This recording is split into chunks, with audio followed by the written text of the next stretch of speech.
Olá, eu vou mostrar uma espécie de um link, uma relação entre as distribuições de variáveis discretas e de variáveis contínuas. Então eu peguei um banco de dados aqui e vou pegar, por exemplo, essa variável. Como ela é uma variável discreta, que é a quantidade de vezes que a mulher ficou grávida, né? Então vou marcar aqui e vou fazer um gráfico para ela. Como eu não tenho como o Excel não faz direto o gráfico de colunas, eu tenho que passar pela tabela dinâmica. Então eu vou pegar uma tabela dinâmica, eu vou pegar essa primeira opção aqui. Okay. Ele abre uma planilha nova com essas opções de campo. Aqui ele pegou a soma, né? Aqui não é o que eu quero, né? Essa soma aparece aqui. Para eu trocar isso, eu clico nesse menuzinho, vou em configurações do campo e aí eu coloco contagem. Ok. Então agora ele fez a contagem, ou seja, a mulher que não teve gravidez foram 108 no meu banco de dados. A que teve uma gravidez foi 135 e assim por diante. Agora eu posso usar essa tabela para criar um gráfico de colunas. Marquei toda ela, inserir, gráfico de colunas. Ok. Então aqui eu tenho o gráfico de colunas, vou colocar as frequências ali no rótulo de dados. Então eu tenho a frequência aqui. Isso é uma distribuição de frequência, com representação gráfica através do gráfico de colunas. Essa representação é bem fácil da gente estabelecer porcentagens aí. Por exemplo, qual é a porcentagem de mulheres que não teve gravidez? Então, eu tenho 108 mulheres num total de 757. Para eu saber essa porcentagem, eu posso fazer uma divisão do 108 pelos 757. Vou fazer aqui do ladinho.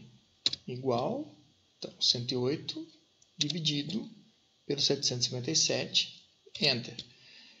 Agora eu posso transformar esse valor para porcentagem. Então, aproximadamente 14% dessas mulheres não tiveram nenhuma gravidez. Essa porcentagem chama frequência relativa, mas ela é o nosso link com a probabilidade. Eu também posso dizer o seguinte: se eu extrair aleatoriamente uma mulher dessas 757, se eu escolher uma mulher das 757, existe uma probabilidade de 14% dessa mulher nunca ter tido uma gravidez. Então, essa relação com a probabilidade, ela vem por meio da relação da frequência relativa. Muito bem. Agora, se eu voltar lá para o meu banco de dados, e agora eu vou assumir uma variável que não é discreta. Por exemplo, essa aqui que tem uma medida de diabetes.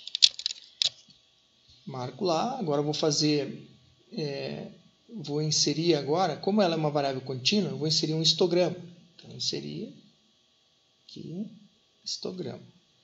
Eu vou colocar esse histograma em outra planilha para ficar mais simples de a gente enxergar. Então está aqui ele. Também vou marcar o rótulo dos dados para a gente enxergar. Vê bem que agora eu não tenho um valor e uma frequência daquele valor. Eu tenho intervalos de valores. Por exemplo, aqui 0,2008 até 0,338 eu tenho 201. Ou seja, uma frequência, 201 mulheres estão nesse intervalo. Eu posso editar esse meu histograma clicando duas vezes aqui nos intervalos. Vai abrir essa janela aqui do lado. Clicando em número de compartimentos, eu vejo que aqui, no meu caso, tem 19 compartimentos, ou seja, 19 coluninhas azuis representando cada intervalo, cada classe. Digamos que fossem, por exemplo, 30 classes. Olha só como é que fica. O intervalo, ou seja, a classe, ela fica cada vez menor. Aqui ele não está nem mostrando. Vou tentar aumentar um pouquinho. Por exemplo, essa aqui, a classe vai de 0,93 até 1,01. Já ficou bem menor a classe. Se nós aumentarmos muito essa quantidade de compartimentos, por exemplo, 100. O Excel já tem até dificuldade para mostrar isso e a classe fica super pequenininha. Por exemplo, essa classe aqui, de 0,26 vai até 0,28. Está bem pequena. De tal maneira que a representação dessas classes, quando elas tendem a ficar cada vez menores, fica cada vez mais difícil para o Excel trabalhar. Até um extremo que, se eu pudesse pegar um número só desses, por exemplo, pegar o 0,26536 desse aqui, ó, só ele, e não a classe dele, aí eu não teria capacidade de colocar essas coluninhas. Eu teria, na verdade, uma linha suave trabalhando aqui, representando essas colunas. É como se eu pudesse trocar as colunas por uma linha suave. Essa linha representa o valor de cada ponto.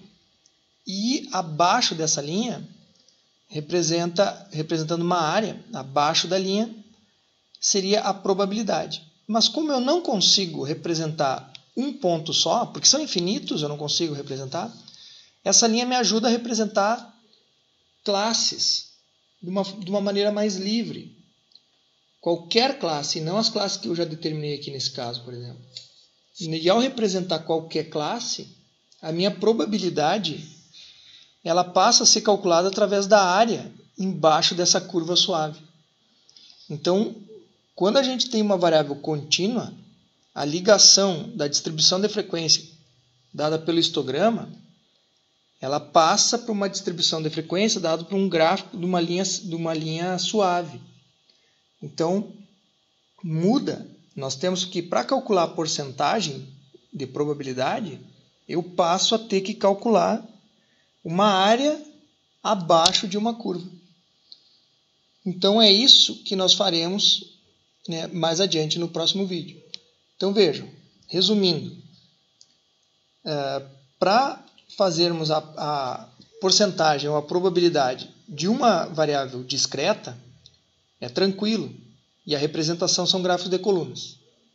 Quando eu passo para uma variável contínua, a representação é um histograma. Mas se eu quiser uma liberdade, eu preciso usar algo além do histograma, que é um gráfico com uma linha suave, capaz de representar qualquer intervalo possível, qualquer classe que eu mesmo determinar. Ou seja, eu já preciso ter uma matemática a mais, que é o cálculo de área sob curvas. E é isso que nós vamos aprender no próximo vídeo. Até lá!